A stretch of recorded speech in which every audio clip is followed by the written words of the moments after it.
नमस्कार, Lucknow cantt news 24 में आपका स्वागत है। मैं हूं वीरेंद्र मिश्रा। हम दिखाते हैं खबर की सच्चाई। खबर की सच्चाई देखने के लिए देखते रहिए लखनऊ कैंट न्यूज 24। अब मिलेगा ऐसे जाम से छुटकारा, कब होगा सड़क का चौड़ीकरण।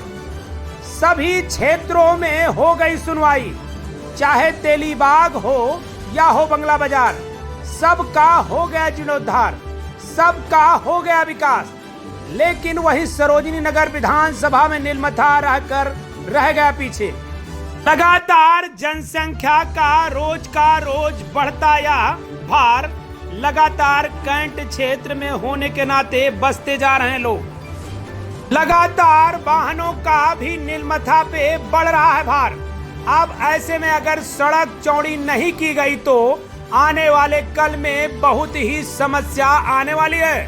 अब ऐसे में नीलमथा बाजार का मुख्य मार्ग का चौड़ीकरण तो बनता ही है। ऐसे में हम कहा भी किससे सकते हैं, कहेंगे तो क्षेत्रीय विधायक या सांसद या संबंधित उच्च पदों पर बैठे अधिकारियों से। अब उनको ही गंभीरता से इस विषय पर देना होगा ध्यान, तभी बनेगा काम। वैसे अगर क्षेत्रीय लोगों को देखें तो सब लोग अपने अपने माध्यम से इस कार्य को कराने की कर रहे हैं प्रयास, लेकिन अब किसका प्रयास सफल होता है वह तो भगवान ही जाने। फिर भी प्रयास किया जा रहा है तो एक ना एक दिन सफलता तो मिलेगी ही। अब सड़क चौड़ी हो और रास्ता अगल बगल से साफ हो, ऐसा कौन नहीं चाहता। अब आप चाहते हैं तो कुछ मन में विचार भी होगा। अब विचार है तो खबर देखने के बाद अपने विचार अवश्य बताएं और देखते रहें लखनऊ। ब्रजेश दत्त शास्त्री जी, आप परिचय के मोहताज नहीं हैं और आप बीजेपी के कार्यकर्ता भी हैं और बीजेपी के पदाधिकारी भी हैं। ऐसे में अब ट्रिपल इंजन की सरकार है और नीलमथा का आप लोग बहुत सारा कार्य देख रहे हैं, लोगों से मत भी मांगे हैं और सरकार को पूरा योगदान रहता है। ऐसे में जो ट्रैफिक को लेके, जो सड़क के चौड़ीकरण को लेके बहुत पहले मुद्दा उठा था और सारे कार्य तो धीरे धीरे शुरू ही हैं, तो उस पे आप लोग क्या कर रहे हैं। जैसे शुरुआत में तो ये लगा था कि कुछ काम हो जाएगा, तो ऐसे में क्या हो रहा है इसके बारे में कुछ बताएंगे, जो सड़क के चौड़ीकरण की बात थी। सबसे पहले मैं आपके चैनल को और आपको धन्यवाद देता हूँ कि आपने मुझसे ये सब पूछा है। मैं नीलमथा बाजार के चौड़ीकरण संबंध में जो आपने पूछा, इसके लिए प्रोसेस चल रहा है, प्रक्रिया में है। इसके पहले कुछ लोगों ने थोड़ी बहुत आपत्ति भी लगाई, लेकिन माननीय केंद्रीय मंत्री कौशल किशोर जी ने अपने प्रतिनिधि को भेज करके फिर से सर्वे करवाया। सूचना विजयी माननीय राजेश्वर जी विधायक जी हमारे हैं, उन्होंने भी जो है इस पे प्रक्रिया को आगे बढ़ाया।